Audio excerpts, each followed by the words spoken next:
আসসালামু আলাইকুম রহমতুল্লাহি ওবরকাতুহু। সম্মানিত দর্শক, ত্রয়োদশ জাতীয় সংসদ নির্বাচন নিয়ে রীতিমতো লঙ্কা কাণ্ড ঘটছে। ভোটের জোয়ার একবার পশ্চিম দিকে যায়, তো একটু পরে আবার পূর্ব দিকে চলে যায়।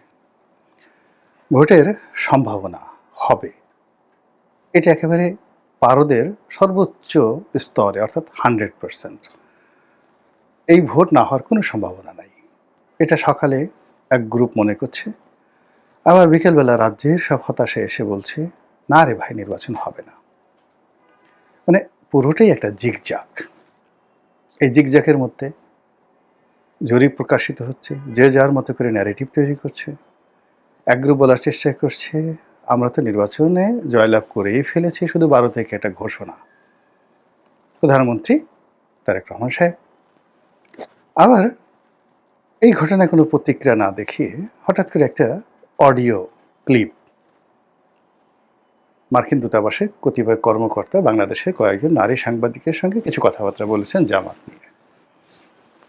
আর সেই কথার প্রেক্ষিতে চারিদিকে শুধু আওয়াজ, আমেরিকা চাচ্ছে জামাত ক্ষমতায় আসুক, আমেরিকা জামাতের সঙ্গে বন্ধুত্ব করতে চাচ্ছে, আর আমেরিকা যদি চায় যে জামাত ক্ষমতায় আসুক, সঙ্গে সঙ্গে পাকিস্তান ঝাঁপিয়ে পড়বে, সঙ্গে সঙ্গে সৌদি আরব ঝাঁপিয়ে পড়বে, মিডল ইস্টের যত লোক আছে টাকার বস্তা নিয়ে বাংলাদেশে আসবে, তার সঙ্গে সঙ্গে মানে পুরো ইসলামের যে গ্রুপগুলো আছে, ভোটারগুলো আছে, তাদের উপর যে মধ্যপ্রাচ্যের তেল, তাদের যে বিনিয়োগ, সেই বিনিয়োগ যদি চলতে থাকে, জামাতের বিজয়কে ঠেকায়।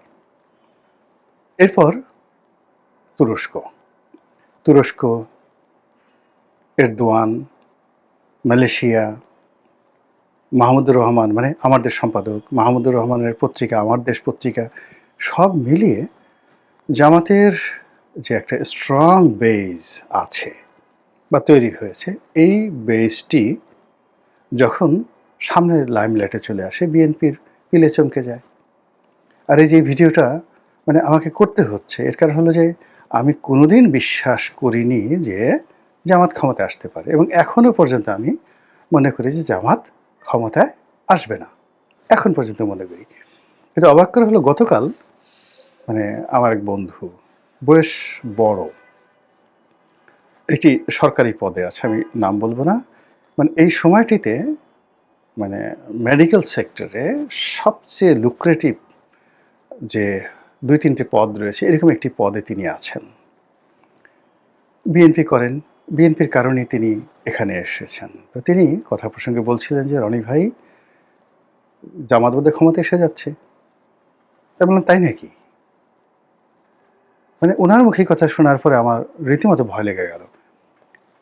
এরপরে উনি মুখ কালো করে বললেন যে, সত্যি কথা বলি, আমি তো গত সেই 15 বছর আওয়ামী লীগের অধীনে চাকরি করেছি, আমার তো জানটা ছিল, নির্যাতিত হয়েছি, কষ্ট পেয়েছি, এটা ঠিক আছে, কিন্তু আমার জানটা ছিল। কিন্তু জামাত যদি ক্ষমতায় আসে, তাহলে তো আমার জান থাকবে না, আমি শেষ হয়ে যাব, একদম ফিনিশড বলে ভদ্রলোক একেবারে মুখটা কালো করে ফেলল।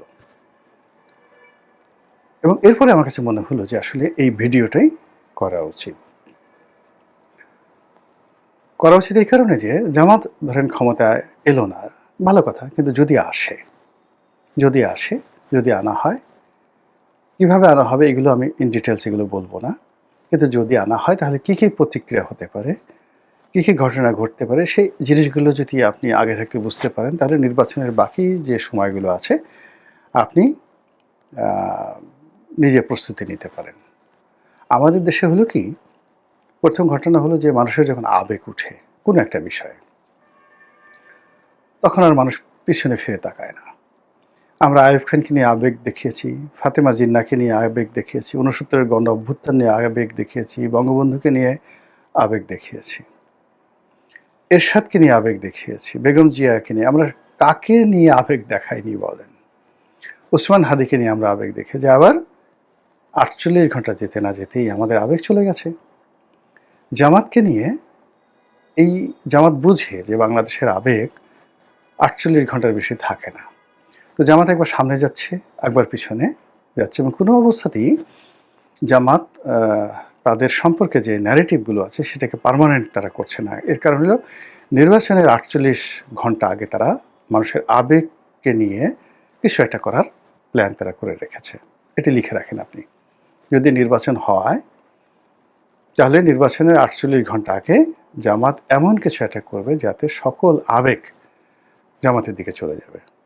নাম্বার 1। নাম্বার 2 হলো জামাতের যে ফরেন রিলেশনস, বিদেশিদের সাথে তাদের যে সম্পর্ক, এই ক্ষেত্রে আমি মনে করি আওয়ামী লীগ, বিএনপি, জাতীয় পার্টি যে কোনো দলের চাইতে জামাত অতিরিক্ত পারঙ্গমতা দেখাচ্ছেন। আমি একদিন বিএনপি এক নেতার, বড় নেতা যার সঙ্গে জামাতের আমির সাহেবের ভালো বন্ধুত্ব, তো তিনি তাচ্ছিল্য করে বলছিলেন যে জামাতের আমির তো ইংরেজি বলতে পারেন না, ও বিদেশিদের সাথে কি বৈঠক করে, ও তো ইংরেজি বলতে পারে না। তো এই যে বিএনপির তাচ্ছিল্য, তার জবাবে আমি দেখলাম জামাতের একটি কনভারসেশন দেখলাম জামাতের আমিরের, অসাধারণ ইংরেজি বলেন এবং তিনি মঞ্চে দাঁড়িয়ে মাইক হাতে নিয়ে তার এই বয়সে যেভাবে একটি অনুষ্ঠান তিনি কন্ডাক্ট করলেন বিদেশিদের সঙ্গে, সেখানে তিনি আরবি লাইনে পড়াশোনা করা মানুষ নয়, কিন্তু ক্ষণে ক্ষণে অ্যারাবিকের কিছু শব্দ তিনি উচ্চারণ করছিলেন, একেবারে নিখুঁত প্রোনাউন্সিয়েশন, শুনলেই ভালো লাগে। আপনি যদি ধরুন কাউকে যদি বলেন ভাই সাহেব কেমন আছেন, সেটা না বলে যদি বলেন আসসালামু আলাইকুম প্রিয় মোহতারাম, আমাদের দেশের মানুষ মন নরম হয়ে যায়। তারপরে আপনি যদি বলেন আল্লাহ আপনাকে উত্তম যাজা দান করুন, প্রতিদান দান করুন, যাজা দান করুন, জাজাকাল্লাহু খায়রান, আমাদের দেশে এই শব্দগুলো সঠিকভাবে উচ্চারণ করতে পারাটাও একটা বিরাট ব্যাপার। তো শফিক সাহেব তো সেই কাজগুলো করছেন। তারপর একই সঙ্গে তিনি ইংরেজি বলছেন, বাংলা বলছেন, তিনি দাড়ি টুপি পাঞ্জাবি নিয়েই তিনি বিদেশিদের সঙ্গে বৈঠক করছেন।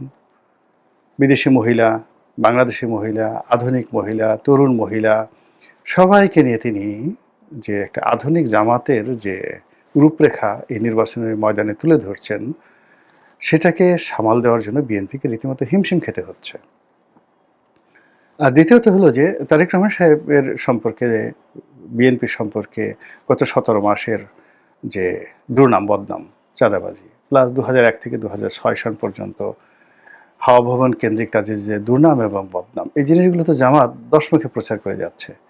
কিন্তু জামাতকে আপনি গালাগালি করছেন মুনাফেক, ৭১-এর রাজাকার, ধর্ষক, কিন্তু আপনি তো বলতে পারছেন না যে এই লোকটা নামাজ পড়ে না। আপনি তো বলতে পারছেন না এই লোকটা টাকা চুরি করেছে ব্যাংক থেকে, এই লোকটা চাঁদা নিয়েছে। এই জিনিসগুলো করা যাচ্ছে না এবং ওগুলোকে জামাত ক্রমশ এনক্যাশ করছে, প্রবলভাবে এনক্যাশ করছে। তো এরই ধারাবাহিকতা যেটা হচ্ছে, তারা দেশে এবং দেশের বাইরে যে কাজগুলো করছে, প্রকাশ্য করছে 20%, আর 90% তারা গোপনে করছে এবং সেই গোপনীয়তার একটা অডিও ফুটেজ ভাইরাল হয়ে গেছে যে আমেরিকার সঙ্গে তাদের যে বন্ধুত্ব, এবং এই বন্ধুত্বটা রীতিমতো চাপ তৈরি করেছে বিএনপির উপর। আর আমাদের দেশের মানুষই যে বললাম হুজুকে, সবাই যদি মনে করে যে আমেরিকা চাচ্ছে, বা যদি আমরা বিএনপিকে ভোট দেই, শেষ মুহূর্তে যদি নির্বাচন ক্যান্সেল হয়ে যায়, ডক্টর ইউনূস, জামাত, এনসিপি তারা যদি আরও ৫ বছর থাকে, তাহলে তো যে ডলাটা খাবো রে বাবা গো, তার চেয়ে বরং দাঁড়িপাল্লায় ভোটটা দিয়ে দিই। এরকম সহজ সরল চিন্তা করার মানুষ আমাদের দেশে অসংখ্য আছে। তো যেটা বলছিলাম যে জামাত এখানে বিনিয়োগ করেছে অর্থ, বিনিয়োগ করেছে তাদের শ্রম, মেহনত। তারা মানে সবাই যে এমপি হবে তা নয়। তাদের দলের যদি ১ কোটি লোক থাকে, যদি ২ লাখ এখানে রেজিমেন্টেড রোকন থাকে, তো এই ১ কোটি লোক কেউ নিজের পকেটের টাকার বাইরে কারোর কাছ থেকে টাকা পয়সা নিচ্ছে না। ১ কোটি লোক যদি দৈনিক ১০ টাকা করে খরচ করে, ১০ কোটি টাকা তার খরচ হয়। যদি ১০০ টাকা খরচ করে, ১০০ কোটি টাকা খরচ হয়। তো ১ কোটি লোক জামাতের সারা বাংলাদেশে, আমি কেবল সর্বনিম্ন ধরলাম, ১ কোটি লোক, তারা সবাই যদি দৈনিক বলে যে আমি ১০০ টাকা করে খরচ করব, তাহলে জামাত নির্বাচনের ময়দানে 100 crore টাকা প্রতিদিন খরচ করতে পারছে। আর বিএনপির যারা প্রার্থী তাদেরকে যদি এই ৩০০ জন বিএনপির প্রার্থী নয়, এরা কত এখন কত ধরেন 300 ধরেন বিএনপির প্রার্থী।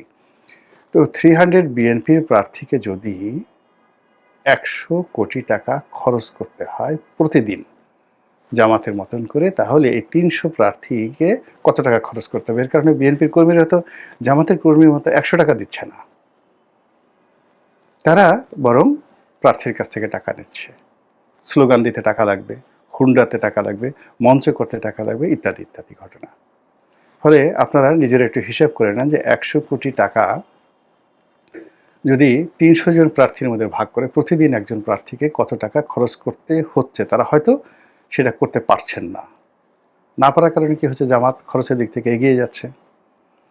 জামাত ঢাকা শহরের রিকশাওয়ালাদেরকে আমরা বদনাম শুনতে পাচ্ছি যে ১,০০০ টাকা করে প্রতিদিন রিকশাওয়ালাদেরকে দিচ্ছে, এবং এই ১,০০০ টাকা দেওয়ার জন্য ঢাকা শহরে তাদের যে কজন রোকন আছে, রোকনরা পকেটে হাত দিয়ে টাকা দিয়ে দিচ্ছে। পাড়া মহল্লাতে আওয়ামী লীগ বা বিএনপির কোনো নেতা, কোনো কর্মী এই কাজ কোনোদিন করবে না, কোনোদিন করবে না। বরং নেতার কাছ থেকে সে ১০,০০০ টাকা নেবে, পোস্টার দেওয়ার কথা বলে, স্লোগান দেওয়ার কথা বলে নিজে ৫,০০০ টাকা মেরে, তার হয়তো ৫ কোটি টাকার সম্পত্তি আছে, কিন্তু ওই যে নেতার কাছ থেকে ৫,০০০ টাকা সে মারতে পেরেছে, এটাকে সে একটা বিজয় মনে করে। আওয়ামী লীগেও এই অভ্যাস হয়েছে, বিএনপিতে এই অভ্যাস হয়েছে, জাতীয় পার্টিতে রয়েছে। কিন্তু জামাতের এই রোকন করবে কি, সে ডেইলি সেই জান্নাত পাওয়ার জন্য, দলকে সাহায্য করার জন্য, আল্লাহকে খুশি করার জন্য ডেইলি বলে যে আমার সামর্থ্য আছে, আমি ৫,০০০ টাকা এই নির্বাচনের এই কয়দিন দান করব দলের জন্য। আর এই দলের নির্দেশ অনুযায়ী ১,০০০ টাকা করে ৫ জন রিকশাওয়ালাকে দেবো। আমার এই ১ মাসে কত খরচ যাবে? ডেইলি ৫,০০০ গেলে ১ মাসে ১.৫ লাখ টাকা যাবে। এটা কোনো টাকা নাকি? জামাত ক্ষমতা আসলে এটা কোনো ব্যাপারই না। তারা এই কাজগুলো করছে। ফলে বিনিয়োগে আপনি যেহেতু জামাতের সাথে পারছেন না। এখন রেজিমেন্টেড ফোর্স, এই যে বললাম যে ২ লাখ রোকন থাকে, ১ কোটি মানুষ থাকে, এই ১ কোটি মানুষের ৫০ লাখ বউ আছে। এই ৫০ লাখ বউয়ের বিশ্বাস করেন একটাও ঘরে নেই। বিএনপির ৫০ লাখ বউ রাস্তায় নেমেছে, আপনি দেখান তো কয়েকজন পরিচিত মুখ, কয়েকজন তরুণ লোক টাকা পয়সা নিয়ে কাজকর্ম করতেছে। কিন্তু জামাতের ৫০ লাখ বউ, মানে ১ কোটি জামাতির ৫০ লাখ বউ। আর যদি ১ কোটি জামাতের মধ্যে যারা বিয়ে করছে ধরেন ৫০ লাখ, তাহলে ধরেন ২৫ লাখ বউ। ২৫ লাখ বউ রাস্তায় নেমে গেছে বোরকা একটা পরে, দলে দলে সারা বাংলাদেশে। কিভাবে সামাল দেবেন? ফলে আবেগ, বাংলাদেশের মানুষের যে আবেগ, এটাকে বললাম না যে এটাকে টান দিয়ে নিয়ে গিয়ে ৪৮ ঘন্টার সময় একটা মালা করে ফেলতে পারে। তো সেক্ষেত্রে কি হবে? এবং এটা আমরা মানে বিএনপির যারা লোকজন রয়েছেন তারা বুঝতেছি না, আমরা যারা আওয়ামী লীগের লোকজন আছি কল্পনাই করতে পারছি না। ভারত কল্পনাই করতে পারছে না, কিন্তু আমেরিকা এ তো মানে সাহেবের জাত, তারা ঠিকই ক্যালকুলেশন করে ফেলেছে। চীন ক্যালকুলেশন করে ফেলেছে, ইউরোপীয় ইউনিয়ন ক্যালকুলেশন করে ফেলেছে। ফলে দলে দলে গিয়ে দেখেন তারা জামাতের আমিরের সঙ্গে গিয়ে মগবাজারে দেখা করে আসছে। এর ফলে এই যে লোকটির কথা বললাম আমার বন্ধু, সে তো বিএনপির সাধারণ লোক নয়। মানে এই সময়টিতে যদি একদম এক্সট্রিম পর্যায়ে বিএনপির ৫০ জন লোক রাষ্ট্রীয় পদ পদবিতে লাভবান হয়ে থাকে, তার মধ্যে তিনি একজন। আর তিনি যে সেক্টরে আছেন সেই সেক্টর ২-৩ জনের মধ্যে তিনি একজন। তার মধ্যে জামাতের বয় ঢুকে গেছে। এটা স্বাভাবিক বিষয় নয়, অস্বাভাবিক একটি বিষয়। এবং এটা লিখে রাখেন, যদি জামাত জয়লাভ করে, জামাত সাস্টেন করবে। জামাত জয়লাভ করলে, বিএনপি যদি জয়লাভ করে, সেখানে তার সরকার টিকিয়ে রাখতে হলে তার সমস্যা হবে।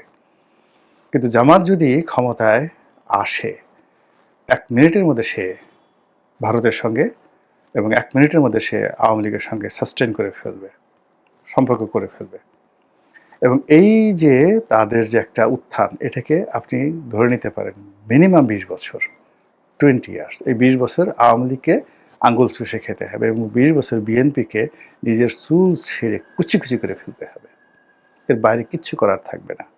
অন্য যদি হয়, যদি বিএনপির যাওয়া হয়, সেটা আবার ভিন্ন প্রসঙ্গ। আমি মানে জামাতের যে সম্ভাবনাগুলো রয়েছে, জামাত যদি ক্ষমতা আসে তাহলে কি হতে পারে, এটার একটা জাস্ট একটা চিত্র আপনাদেরকে বুঝিয়ে বললাম। ইট ডাজ নট মিন যেটা হবে, it does not mean I have either any connection with Jamaat, আর ইট ডাজ নট মিন যে I have any connection with BNP আর আওয়ামী লীগ। একজন বিশ্বাস করেন, আল্লাহর ওয়াস্তে বলছি, গত ১৭ মাস ধরে সকল স্বার্থের বাইরে গিয়ে, লোভ লালসার বাইরে গিয়ে, রাজনীতির পদপদবীর কামনা বাসনা বাদ দিয়ে কেবলই মাত্র একজন রাজনীতির বিশ্লেষক হিসেবেই আমি নিজেকে প্রচার করে যাচ্ছি, এবং এটাকেই আমি মনে করছি আমার বেঁচে থাকার আনন্দ। যদি মনে করতাম যে আমি ইলেকশন করব, নমিনেশন পাবো, স্বতন্ত্র, জামাতের নমিনেশন, বিএনপির নমিনেশন, এটা আল্লাহর মেহরবানিতে কোনো সমস্যা ছিল না। এবং আগামীতেও যদি আমি চাই যারাই ক্ষমতায় আসবেন সেই ক্ষমতার অংশীদার হওয়া, ভাগীদার হওয়া আমার জন্য কোনো সমস্যা না। কিন্তু লিখে রাখুন, আমাকে ওখানে ইনশাল্লাহ দেখবেন না। আপনাদের সঙ্গে আছি, এখানেই আপনি দেখবেন। আর এই 2009 সন থেকে সবসময় মজলুমের পক্ষে থেকেছি।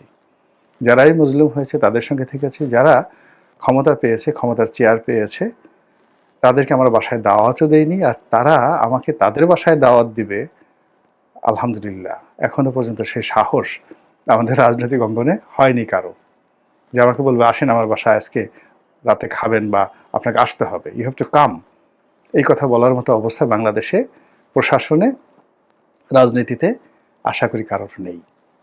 আর আমার ভিতরে ওই রুচি নাই যে যে কোনো একজন মানুষকে বাসায় দাওয়াত করে তাকে খাইয়ে তার সাথে একটা ছবি তুলে আমি খুব আনন্দিত হব, সেই অবস্থা নাই। আমি খুব সাধারণ মানুষ। ওই যে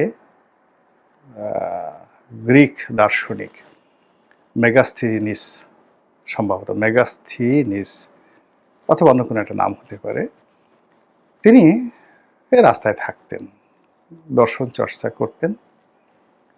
তো আলেকজান্ডার তার নাম শুনলেন, তো আলেকজান্ডার তাকে খবর দিলেন। তিনি গেলেন না, যে আমার কাছে তো, তার কাছে আমার কোনো কাজ নেই, আমি কেন যাব। রাজা বাদশাহ খুব রাগ হয়ে গেলেন, আমিরুমরা রাগ হয়ে গেলেন, সম্রাটরা রাগ হয়ে গেলেন, কেননা আলেকজান্ডার তো ছিলেন বাদশাদের বাদশাহ।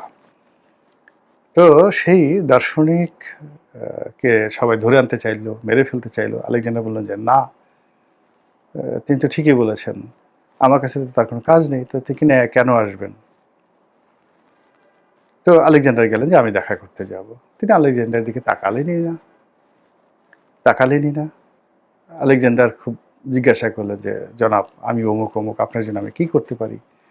তিনি বললেন যে একটু সরে দাঁড়ান, আমি সকালের আলো পোহাচ্ছি, সূর্যের আলো, আপনার ছায়া আমার উপর পড়েছে, আমি শীত অনুভব করছি। আপনি সরে দাঁড়ালে আমি একটু সূর্যের আলোটা পাই, এটা থেকে আপনি আমাকে বঞ্চিত করবেন না। এর কারণ হলো সূর্যের আলো দেওয়ার মতো ক্ষমতা আপনার নেই। এই এতটুকুই আপনার প্রতি নিবেদন, বিনয়ের সঙ্গে। আপনি বুঝতে পারেন, আজ থেকে ২৫০০ বছর আগে একজন জ্ঞানী, পৃথিবীর সবচেয়ে বড় সম্রাট, তার সাথে এই আচরণ করেছেন। আমার সবসময় মনে হয়েছে যে আমি ওইরকম হব, নির্লোভ একজন মানুষ হব, ক্ষমতার কাছাকাছি যাব না। আমার সঙ্গে বিশ্বাস করেন তারেক রহমান সাহেবের, বেগম জিয়ার, এরশাদ সাহেবের, তারপরে শেখ হাসিনা থেকে শুরু করে, মানে আমি তো ৮৬ সন থেকে এই পর্যন্ত সকল রাজা বাদশার সঙ্গে এক টেবিলে বসার সুযোগ হয়েছে, ঘনিষ্ঠ হওয়ার সুযোগ হয়েছে। কারোর সঙ্গে আমার একটা ছবি নেই, তুলিনি, কোনোদিন কোনো ছবি তুলিনি, আছে কিনা জানিও না। তো এরকম একজন মানুষ। আপনারা অনেকে, যে কেউ হয়তো দালাল বলবেন, কেউ হয়তো পদলোভী বলবেন, কেউ হয়তো পোল্ট্রিবাজ বলবেন, সেটা আপনারা বলতে পারেন আপনাদের মতো, কিন্তু আমি এরকমই আর কি, এভাবে বলে যাচ্ছি। যারা ভালো লাগে শুনবেন, আর যারা ভালো লাগে না তারা শুনবেন না, গালাগালি করবেন। আল্লাহ আমাদের সবাইকে হেদায়েত দান করুন এবং হেফাজত করুন। আসসালামু আলাইকুম ওয়া রাহমাতুল্লাহি ওয়া বারাকাতুহু।